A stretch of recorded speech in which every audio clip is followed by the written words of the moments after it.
മാനത്തോടിരിക്കുന്ന മനുജ വിവേകഹീനനോ നീ ഇന്ന്.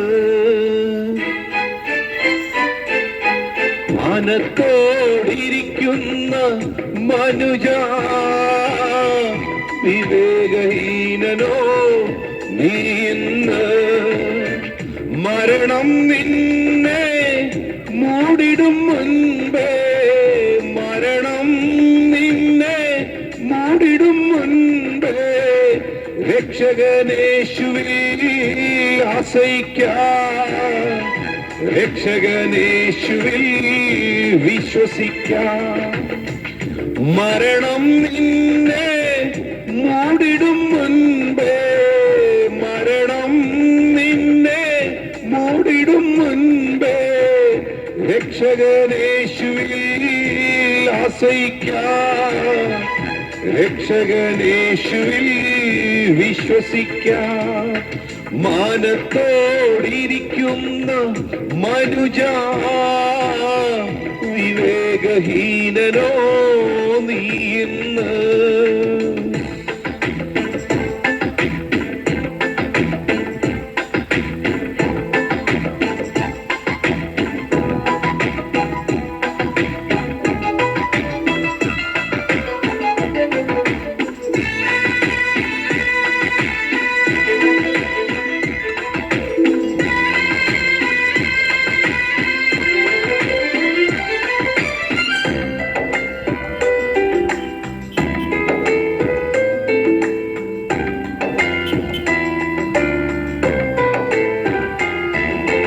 പാപം മനുജരെ ഭരിച്ചിടുന്നു, പാപം മരണത്തിനേൽപ്പിക്കുന്നു.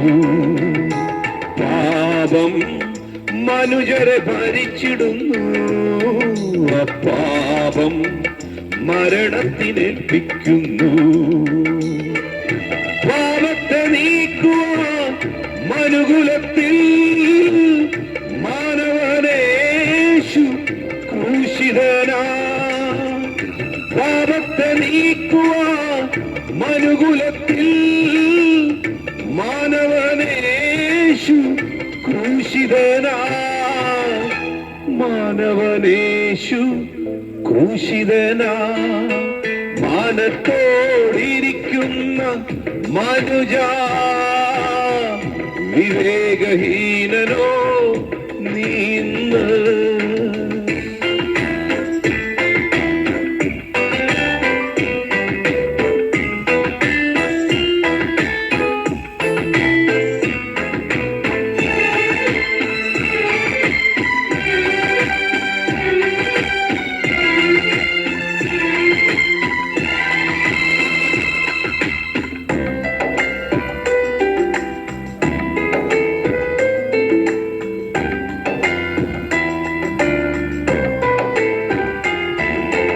തള്ളുക നിന്റെ ഈ തിന്മയെല്ലാം, നല്ലവനാ ഇനി നീ ജീവിക്കുമോ.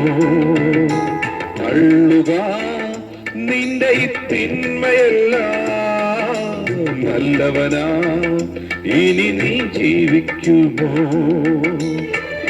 നല്ലവനേശു വല്ലഭനാ വന്നിടും വേഗം നിന്നെ ചേർത്തിടുവാൻ. നല്ലവനേശു വല്ലഭനാ വന്നിടും വേഗം നിന്നെ ചേർത്തിടുവാൻ, വന്നിടും നിന്നെ ചേർത്തിടുവാൻ. മാനത്തോടിരിക്കുന്ന മനുജ വിവേകഹീനനോ നീ ഇന്ന്. മരണം നിന്നെ മൂടിടും മുൻപേ, മരണം നിന്നെ മൂടിടും മുൻപേ രക്ഷകനേശുവിൽ ആശ്രയിക്കാം, രക്ഷകനേശുവിൽ വിശ്വസിക്കാം. മരണം നിന്നെ മൂടിടും മുൻപേ, മരണം നിന്നെ മൂടിടും മുൻപേ രക്ഷകനേശുവിൽ ആശ്രയിക്കാം, രക്ഷകനേശുവിൽ വിശ്വസിക്കാം. മാനത്തോടിരിക്കുന്ന മനുജ, വിവേകഹീനനോ നീ എന്ന്.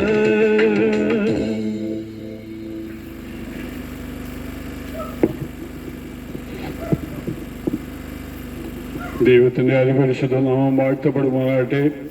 കാലം തികഞ്ഞു, ദൈവരാജ്യം സമീപിച്ചിരിക്കാൻ മാനസാന്തരപ്പെട്ട് സുവിശേഷത്തിൽ വിശ്വസിപ്പീൻ എന്നറിയിച്ചത് യേശു കർത്താവിന്റെ തിരുനാമത്തിലെ നല്ലവരായ ദേശവാസികൾക്ക് ഞങ്ങളുടെ സ്നേഹവന്ദനങ്ങളെ അറിയിക്കുകയാണ്. ഈ ദേശത്ത് കടന്നു വന്ന് ഞങ്ങളെ രക്ഷിച്ച, ഞങ്ങളുടെ ജീവിതത്തിന് അർത്ഥം വരുത്തിയ ഞങ്ങളുടെ വീണ്ടെടുപ്പുകാരനെ, ഞങ്ങളുടെ രക്ഷകനെ ഉയർത്തി കാണിക്കുവാൻ തക്കണം ദൈവം ഞങ്ങളുടെ ജീവിതത്തിൽ ഒരുക്കിയ നല്ല സാവകാശനായി ദൈവത്തെ സ്തുതിക്കുകയാണ്, സ്തോത്രം ചെയ്യാണ്. പ്രിയമുള്ളവരെ, ഒരിക്കല് ജീവിതത്തില് ഒരു പ്രത്യാശയുമില്ലാത്തവരായി, ലക്ഷ്യബോധമില്ലാത്തവരായി നടന്നിരുന്ന ഞങ്ങളിലെ പലരെയും ഒരു ലക്ഷ്യത്തിലേക്ക് എത്തിച്ച ദൈവത്തിന്റെ മഹാസ്നേഹം, ദൈവത്തിന്റെ രക്ഷ ഇതാവുന്നു ഞങ്ങൾക്ക് നിങ്ങളോട് അറിയിക്കാനുള്ളത്. ഞങ്ങളെ രക്ഷിച്ച ദൈവം, ഞങ്ങളെ വിടുവിച്ച ദൈവം, ഞങ്ങളുടെ ജീവിതത്തിന് പ്രത്യാശ തന്ന ദൈവം, ഞങ്ങളുടെ ജീവിതത്തിൽ അർത്ഥം വരുത്തിയ ദൈവം നിങ്ങൾക്കും അത് തരുവാൻ തക്കണം ശക്തനായ ദൈവമാവുന്നു, സർവശക്തനാവുന്നു എന്നുള്ള സത്യം ഈ ദേശത്തോട് വിളിച്ചറിയിക്കാൻ വേണ്ടിയാണ് കർത്താവ് ഞങ്ങളെ ഈ ദേശത്ത് അയച്ചെന്ന് നന്നായി ഞങ്ങൾ വിശ്വസിക്കുകയും ദൈവത്തെ സ്തുതിക്കുകയും ചെയ്യുന്നു. പ്രിയമുള്ളവരെ, മദ്യത്തിനും മയക്കുമരുന്നിനും നമ്മുടെ ദേശം ഈ ദിവസങ്ങൾ അടിമപ്പെട്ടുകൊണ്ടിരിക്കുകയാണ്. വീട്ടുകളിലെ സമാധാനമില്ലാതെ വീടുകളായിരിക്കുന്നു. മദ്യം കുടിച്ചുകൊണ്ടുവരുന്ന പിതാവ് കുഞ്ഞുങ്ങൾ കാണുമ്പോൾ തന്നെ ഓടി ഓടിക്കും, ഭാര്യമാരെ ഒളിച്ചു ഇരിക്കും. ആ വീട്ടിൽ സമാധാനമില്ല, സ്വസ്ഥതയില്ല. അങ്ങനെ ഓരോ ഭവനങ്ങളും ഈ ദിവസങ്ങളായിരിക്കും. ഇതിന് ശക്തമായി ഇതിനെതിരെ സംസാരിക്കുകയാണ്. നമ്മുടെ ജീവിതത്തെ തകർക്കുന്ന, നമ്മുടെ ജീവിതത്തിലെ സന്തോഷമില്ലാതാക്കുന്ന ഈ മദ്യത്തിന്റെ വിപത്തിൽ നിന്നും ദേശം വിടുവിക്കപ്പെടണം. ഇതാണ് ഞങ്ങളുടെ ആഗ്രഹം. അതേപോലെ തന്നെ നമ്മുടെ കുഞ്ഞുങ്ങളെ ഈ ദിവസങ്ങളിൽ പിടിച്ചിരിക്കുന്ന ഒരു വലിയ വിപത്താണ് മയക്കുമരുന്ന്. സ്കൂളിൽ നമ്മൾ വളരെ കാര്യമായിട്ട് അവരെ സ്കൂളിൽ അയക്കുന്നു പഠിക്കാനായിട്ട്. പക്ഷെ അവർ പോയി ആര് കൂട്ടുകാരുമായിട്ട്, ഏത് കൂട്ടുകാരുമായിട്ട് ഇടപെടുന്നു എന്നുള്ളത് നമുക്കറിയത്തില്ല. ആ കുഞ്ഞുങ്ങളുടെ ഭാവി എന്താവുമെന്ന് അറിയാത്ത രീതിയിൽ കാര്യങ്ങൾ നീങ്ങിക്കൊണ്ടിരിക്കുന്നു. അവരെല്ലാം കൂട്ടുകെട്ടുന്നത് ആരോടാണെന്ന് നമുക്ക് മനസ്സിലാക്കാൻ കഴിയാത്ത രീതിയിലായിരിക്കുന്നു. പല കുഞ്ഞുങ്ങളും മയക്കുമരുന്നും അടിമകളായി തീർന്നിരിക്കുന്നു. നമ്മൾ പത്രവാർത്തകളൊക്കെ വായിക്കുമ്പോൾ വളരെ സങ്കടം തോന്നാറുണ്ട്. ഈ തലമുറ ഇങ്ങനെ നശിച്ചു പോയാൽ നാം എവിടെ ചെന്നെത്തും? ഭവനങ്ങളിൽ സമാധാനമില്ല, കുഞ്ഞുങ്ങളുടെ ഭാവിയെക്കുറിച്ച് പ്രത്യാശയില്ല. ആ രീതിയിലായിരിക്കുന്ന ഒരവസ്ഥയാകുന്നു ഇന്ന് നമ്മുടെ ദേശത്ത്, പ്രത്യേകിച്ച് കേരളക്കരയില് നമ്മൾ കണ്ടുകൊണ്ടിരിക്കുന്നത്. ഏത് സന്തോഷം വന്നാലും സന്താപം വന്നാലും മദ്യത്തിനോ മയക്കുമരുന്നിനോ ആൾക്കാര് കൂടുക, മരിച്ചാല് ദുഃഖം മാറാൻ മദ്യപിക്കുക, ജനിച്ചാൽ സന്തോഷം ഉണ്ടാകുവാൻ മദ്യപിക്കുക. ഈ രീതിയിൽ കാര്യങ്ങൾ നമ്മുടെ കയ്യിൽ നിന്നും വിട്ടുപോയിക്കുന്നു. ആർക്കും ആരെയും നിയന്ത്രിക്കാൻ കഴിയാത്ത ഒരവസ്ഥയിലേക്ക് കാര്യങ്ങൾ നീങ്ങിക്കൊണ്ടിരിക്കും. ഇവിടെയാവുന്നു ഞങ്ങൾ നിങ്ങളോട് അറിയിക്കുന്ന സത്യസുവിശേഷം. ഏത് മനുഷ്യനും ഉറച്ചു നിന്നാലും ഒരു ശ്വാസം അത്രയെന്ന് ദൈവത്തിന്റെ വചനം പറയുന്നു. മനുഷ്യരൊക്കെ വെറും നിഴലായി നടക്കുന്നു, നിശ്ചയം അവർ അധ്വാനിക്കുന്നു, ആരനുഭവിക്കുമെന്ന് അറിയുന്നില്ല.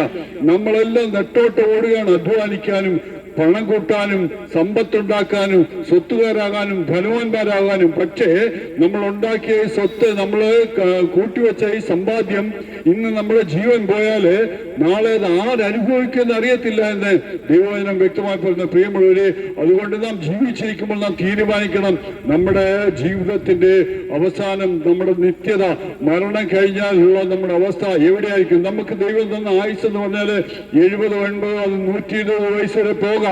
പക്ഷേ ആ 120 വയസ്സ് നാം ജീവിച്ചു കഴിഞ്ഞാല് പിന്നെ നമ്മളുടെ മരണം ശേഷം അതിനെയാണ് നിത്യത എന്ന് പറയുന്നത്. ഒന്നുകിൽ നിത്യ നരകം അല്ലെങ്കിൽ നിത്യജീവൻ. നിത്യജീവൻ എന്ന് പറയുന്നത് യേശു കർത്താവിനോട് കൂടെയുള്ള ജീവിതം, സന്തോഷവും സമാധാനവും, നമ്മൾക്ക് എണ്ണിക്കൂടാത്ത വർഷങ്ങള് ദൈവത്തോട് കൂടെയുള്ള വാസത്തെയാണ് നിത്യജീവൻ എന്ന് പറയുന്നത്.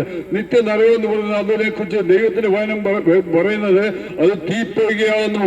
അവിടെ പുഴു ചാകുന്നില്ല, തീ കെടുന്നതുമില്ല, എല്ലാവരും തീ കൊണ്ട് ഒപ്പിടുന്നു ദൈവത്തിന്റെ വചനം വ്യക്തമായി വിളിച്ചു പറയുന്നു. പ്രിയമുള്ളവരെ, നരകം സൃഷ്ടിച്ചാക്കിയ ദൈവം തന്നെ പറയുന്നു ഓരോ മനുഷ്യനും അവിടെ പോയി വീഴുവാൻ പാടില്ല. അതുകൊണ്ടാണ് ഇന്ന് ഈ രാവിലെ കാലം ഈ ദേശത്ത് കടന്നു വന്ന് നിങ്ങളോട് ഈ സത്യം ഞങ്ങൾ വിളിച്ചു പറയുന്നത്, ദൈവം ആഗ്രഹിക്കുന്നത് ഒരു മനുഷ്യൻ നരകത്തിൽ പോയി വീഴുവാൻ പാടില്ല. അത് സാത്താനും അവന്റെ ദൂതന്മാർക്കും വേണ്ടി ഉണ്ടാക്കിയതാകുന്നു. മനുഷ്യൻ എന്നാൽ ദൈവകൽപ്പന ലംഘിച്ച് സാത്താന്റെ വഴികൾ നടന്നാല് അവസാനം പോയി വീഴുന്നത് ഈ നിത്യ നരകത്തിലാകുന്നു. പ്രിയമുള്ളവരെ, അതുകൊണ്ട് ഇന്ന് നാം ജീവിച്ചിരിക്കുമ്പോൾ നമ്മുടെ മരണം ഏത് സമയത്ത് നമുക്കറിയത്തില്ല. ഇന്ന് കിടന്ന് ഉറങ്ങിയിട്ട് നാളെ രാവിലെ നാം എഴുന്നേക്കും എന്നുള്ളതിന് യാതൊരു ഗ്യാരണ്ടിയുമില്ല.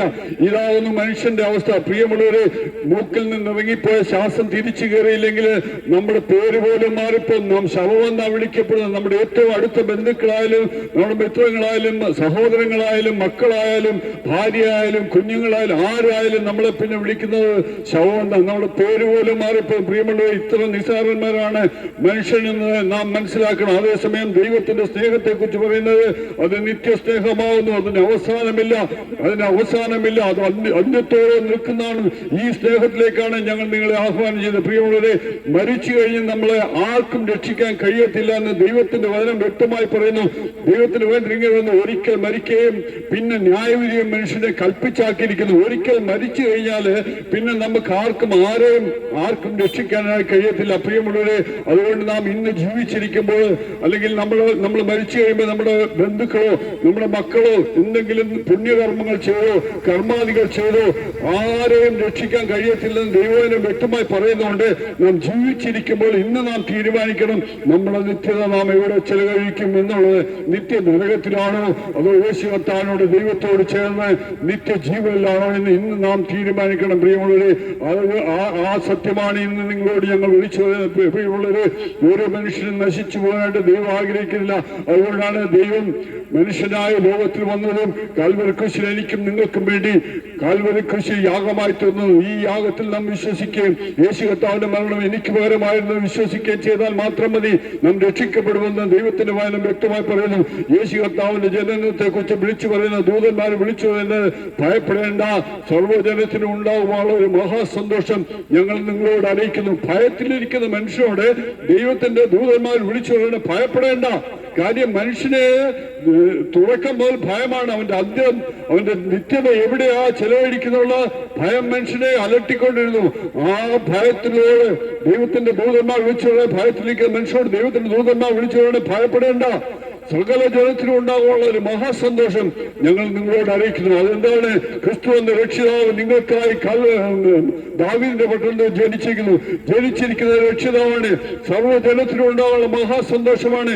ലോകത്തിലുള്ള സകല ജാതിക്കും സകല വംശത്തിനും സകല ഭാഷക്കാർക്കും സകല മാനവ ജാതിക്കും വേണ്ടിയാണ് ഈ രക്ഷകനെ ദാവീദിന്റെ പട്ടണത്തിൽ ജനിച്ചിരിക്കുന്നത്. സാധാരണ കുഞ്ഞല്ല, ഒരു രക്ഷകനാവുന്നു ജനിച്ചിരിക്കുന്നത്. മനുഷ്യന്റെ പാപങ്ങൾക്ക് പരിഹാരം, മനുഷ്യന്റെ ജീവിതത്തില് നേടാൻ കഴിയാത്തത് നേടിത്തരുവാൻ തക്കണം, നിത്യജീവനെ തരുവാൻ തക്കണം, മനുഷ്യന്റെ ഭയത്തിൽ നിന്ന് മനുഷ്യനെ അകറ്റുവാൻ തക്കണം ആണ് ഈ രക്ഷിതാവ് ജനിച്ചിരിക്കുന്നത്. പ്രിയമുള്ളവരെ, ഇന്ന് നാം അറിയുന്നത് പോലെ ഞങ്ങൾ നിങ്ങളോട് പറയുന്ന ഈ സുവിശേഷം ഞങ്ങളെ രക്ഷിച്ച യേശു കർത്താവാണ്. യേശു കർത്താവ് വിശ്വസിച്ച് ദൈവത്തിലേക്ക് അടുത്തിരുവാനാണ് ഈ പാൽക്കാലം ഞങ്ങൾ നിങ്ങളോട് അറിയിക്കുന്നത്. മനുഷ്യന്റെ സൃഷ്ടി, ദൈവം മനുഷ്യനെ സൃഷ്ടിച്ചത് ദൈവത്തിന്റെ സാദൃശ്യത്തിലും സ്വരൂപത്തിലുമാകുന്നെന്ന് ദൈവവചനം വ്യക്തമായി വിളിച്ചു വരുന്നു. ദൈവത്തിന്റെ സാദൃശ്യത്തിലും സ്വരൂപത്തിലും സൃഷ്ടിച്ച മനുഷ്യനെ ദൈവകൽപ്പന ലംഘിച്ച് പാപത്തിലേക്ക് പോയി പാപത്തിന്റെ അടിമപ്പെട്ട മരണത്തിന് അധീനരായിത്തീർന്നു. ഈ മരണത്തിൽ നിന്നും മനുഷ്യന്റെ സൃഷ്ടി മുതൽ ദൈവം അവരെ വിളിക്കുകയാണ്, മനുഷ്യ നീ എവിടെയാണ്, നീ തിരികെ വരിക. ഇതാണ് ദൈവം നമ്മളെ കുറിച്ച് ആഗ്രഹം. അതിനുവേണ്ടി ദൈവം കൽപ്പിച്ചാക്കിയിരുന്ന കർമ്മങ്ങള്, ബലികള്, യാഗങ്ങള്, ഇതെല്ലാം ഒരു ചടങ്ങായിപ്പോ മനുഷ്യനെ രക്ഷിക്കാനായി ദൈവം പല പദ്ധതികൾ ഒരുക്കിയിരുന്നു. പക്ഷേ അതൊന്നും കൊണ്ട് മനുഷ്യന്റെ രക്ഷ സാധ്യമാവുന്നില്ല എന്ന് കണ്ട ദൈവം തന്നെ താൻ തന്നെ ലോകത്തിലേക്ക് കടന്നു വന്നു. ലോകത്തിലെ ദൈവത്തിന്റെ സമത്വം മുറുകെ പിടിക്കണമെന്ന് വിചാരിക്കാതെ മനുഷ്യനായി വേഷത്തിൽ മനുഷ്യനായി തന്നെ താഴ്ത്തി കുരിശിലെ മരണത്തോടെ തന്നെ താഴ്ത്തി ഇത്രയാണ് സർവശക്തനായ ദൈവം എനിക്കും നിങ്ങൾക്ക് വേണ്ടി ഈ ലോകത്തിൽ കടന്നു വന്ന് കാൽവരി ക്രൂശിൽ യാഗമായി തീർന്നു. ഇനി മനുഷ്യന്റെ ഒരു പ്രവൃത്തി കൊണ്ടും ദൈവത്തെ പ്രസാദിക്കേണ്ട ആവശ്യമില്ല. കാൽവരി ക്രൂശിലെ യേശു കർത്താവിന്റെ മരണം എനിക്ക് പകരമായിരുന്നു, എന്നെ രക്ഷിപ്പാനായിരുന്നു വിശ്വസിച്ചാൽ മാത്രമേ പ്രിയമുള്ളവരെ ഈ നിത്യത നമുക്ക് അവകാശമാക്കുവാൻ സാധിക്കും. യേശു കർത്താവ് ഒരു ജാതിയെ സൃഷ്ടിക്കാനോ ഒരു മതസ്ഥാപകനായിട്ടോ ഒരു ജാതിക്ക് വേണ്ടി ഒരു വംശത്തിന് വേണ്ടി അല്ല വന്നത്. ഈ ഞങ്ങളെ കേൾക്കുന്ന ഈ സംസാരിക്കുന്ന എനിക്കും കേൾക്കുന്ന നിങ്ങൾക്കേവർക്കും ജാതി മത വ്യത്യാസമന്യേ നമുക്കേവർക്കും വേണ്ടിയാണ് യേശു കർത്താവ് ലോകത്തിൽ വന്നത്. നമ്മുടെ രക്ഷയ്ക്ക് വേണ്ടി, മാനവജാതിയുടെ രക്ഷയ്ക്ക് വേണ്ടി വന്ന യേശു കർത്താവ് വിശ്വസിച്ച് രക്ഷപ്രായപ്പനായിട്ട് ഞങ്ങൾ നിങ്ങളോട് താഴ്മയായിട്ട് അപേക്ഷിക്കണം. അവനെ കൈക്കൊണ്ടവന്റെ നാമത്തിൽ വിശ്വസിക്കുന്ന ഏവർക്കും ദൈവമക്കളാകുവാൻ അവൻ അധികാരം കൊടുത്തിരിക്കുന്നു. ദൈവത്തിന് വേണ്ടി പറയുന്നു, അവനെ കൈക്കൊണ്ടവന്റെ നാമത്തിൽ വിശ്വസിച്ചാൽ മാത്രം മതി, അല്ലാതെ ഒരു പ്രവൃത്തിയും ചെയ്യണമെന്ന് ദൈവം പറയുന്നില്ല. മനുഷ്യന്റെ പ്രവൃത്തികൾ കൊണ്ട് ദൈവത്തെ പ്രസാദിപ്പിക്കാൻ കഴിയുകയില്ല എന്ന് ദൈവവചനം വ്യക്തമായി പറയുന്നു. മനുഷ്യന്റെ പ്രവൃത്തികളൊക്കെയും ഒരു കറ പുരണ്ട തുണി പോലെ അത്ര ഒരിക്കലും ഒരു പ്രവൃത്തിയും കൊണ്ട് മനുഷ്യന് ദൈവത്തെ പ്രസാദിപ്പിക്കാനായി കഴിയുകയില്ല പ്രിയമുള്ളവരെ. അതുകൊണ്ട് വിശ്വസിക്കുക. എന്ത് പ്രവൃത്തി കൊണ്ട് നമുക്ക് കിട്ടിയ നന്മ കൊണ്ട് ദൈവത്തെ പ്രസാദിപ്പിക്കാൻ നമുക്ക് കഴിയുമോ? നമുക്ക് കിട്ടിയ നന്മ, നമുക്ക് കിട്ടിയ സമ്പാദ്യം എവിടുന്ന് കിട്ടി? ദൈവം തന്നതല്ലാതെ നമ്മുടെ കയ്യിൽ എന്താ ഉള്ളത്? ദൈവം നമുക്ക് തന്നുവെങ്കിൽ അത് തിരിച്ച് ദൈവത്തിന് കൊടുത്തിട്ട് ദൈവത്തെ പ്രസാദിപ്പിക്കാമെന്ന് നാം ചിന്തിക്കുന്നെങ്കിൽ അത് മൗഢ്യമായിട്ട് ഒരു ചിന്തയാണെന്ന് പ്രിയമുള്ളവരെ. അതുകൊണ്ടൊന്നും കാര്യമില്ല. വിശ്വസിക്കുക, സ്നാനമേൽക്കുകയും ചെയ്യുന്നവൻ രക്ഷിക്കപ്പെടുമെന്ന് ദൈവവചനം വ്യക്തമായി പറയുന്നു പ്രിയമുള്ളവരെ. അതുകൊണ്ട് മറ്റൊരുത്തലും രക്ഷയില്ല. നാം രക്ഷിക്കപ്പെടുവാൻ ആകാശത്തെങ്കിൽ മനുഷ്യരുടെ ഇടയിൽ നൽകപ്പെട്ട മറ്റൊരു നാമവുമില്ല. ഇതാണ് യേശുവിന്റെ സുവിശേഷം. ഇതാണ് യേശുവിനെ കുറിച്ച് ഞങ്ങൾക്ക് നിങ്ങളോട് പറയണേ. രക്ഷിക്കപ്പെടുവാൻ, നിത്യതയ്ക്ക് അവകാശിയായി തീരുവാൻ, നിത്യമരണത്തിൽ വിടുവിക്കപ്പെടുവാൻ, നിത്യതയിൽ ദൈവത്തോടുകൂടെ കഴിയുവാൻ ഇതേയുള്ളൊരു മാർഗം. ഒരു മനുഷ്യനും നരകത്തിപ്പോയി വീഴുവാനായിട്ട് ദൈവം ആഗ്രഹിക്കില്ല. അതുകൊണ്ടാണ് ഞാൻ മുമ്പേ പറഞ്ഞല്ലോ, ദൈവം തന്നെ ലോകത്തിലെ ഒരു സാധാരണ മനുഷ്യനായി കടന്നു വന്ന് എനിക്ക് നിങ്ങൾക്ക് വേണ്ടി കാൽവരി ക്രൂശി യാഗമായി തീർന്നു.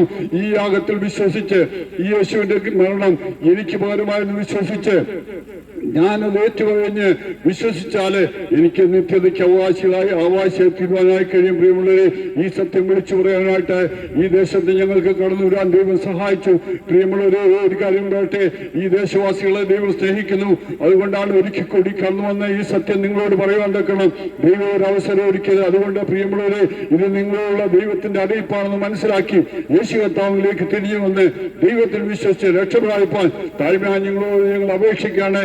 ഈ ദേശത്തിന് വേണ്ടി ഒരു വാക്ക് പ്രാർത്ഥിപ്പാൻ ആഗ്രഹിക്കുന്നു. കരുണയുള്ള ദൈവമേ, സ്വർഗീയ പിതാവേ, ഈ ദേശത്തിനായി ദേശവാസികൾക്കായി ഞങ്ങൾ ദൈവത്തോട് പ്രാർത്ഥിക്കുകയാണ്. ഇവിടെയുള്ള ഞങ്ങളുടെ ജനത്തിനെ ഓർക്കണമേ കർത്താവേ. ആരെങ്കിലും കർത്താവെ ദൈവത്തെ അറിയാത്തവരായി മദ്യപാനത്തിനോ മയക്കുമരുന്നിനോ അടികളായിട്ടുണ്ടെങ്കിൽ അവരുടെ കർത്താവെ വിടുതലിന് വേണ്ടി, മോചനത്തിന് വേണ്ടി ഞങ്ങൾ ദൈവത്തോട് പ്രാർത്ഥിക്കുകയാണ്. ആരെങ്കിലും കർത്താവ് ഒരിക്കൽ രക്ഷയെക്കുറിച്ച് കേൾക്കാത്തവരായി, അറിയാത്തവരെ അത് സ്വീകരിക്കാത്തവരുണ്ടെങ്കിൽ അവരുടെ രക്ഷയ്ക്ക് വേണ്ടി ദൈവത്തോട് ഞങ്ങൾ പ്രാർത്ഥിക്കുകയാണ്. കർത്താവെ, ആരും നശിച്ചു പോകാൻ ഇടയാകരുതെന്ന് പ്രാർത്ഥിക്കുന്നു. ഇവരുടെ നാമം ചൊല്ലി ദേശത്തെ അനുഗ്രഹിച്ച് പ്രാർത്ഥിക്കുന്നു. ഇവരെല്ലാവരും ദൈവത്താൽ അനുഗ്രഹപ്പെട്ടവരായി തീരുവാൻ സഹായിച്ചാട്ടെ. പ്രാർത്ഥന കേട്ടനായ സ്തോത്രം.